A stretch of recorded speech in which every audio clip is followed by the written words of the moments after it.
you're experiencing issues with Fortnite multiplayer not working, follow these steps to troubleshoot and optimize your gaming experience. Step 1. Check server status. Visit the official Fortnite server status page to see if there are any ongoing server issues or maintenance. If the servers are down, you will need to wait until they are back online. Step 2. Restart your device. Power off your gaming device or PC and restart it. This can help clear temporary glitches and refresh the system, potentially resolving connectivity issues.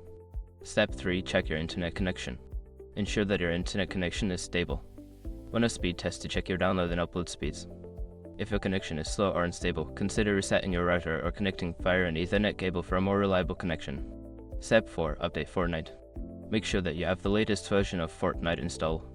Check for updates in the game launcher and install any available patches, as these often fix bugs and improve performance. Step 5. Adjust network settings. If you're still having trouble, try adjusting your network settings. You can enable quality of service QoS on your router, prioritize gaming traffic, or change your DNS settings to use a faster DNS service like Google DNS or OpenDNS. By following these steps, you should be able to optimize your Fortnite multiplayer experience. If problems persist, consider reaching out to Epic Games support for further assistance.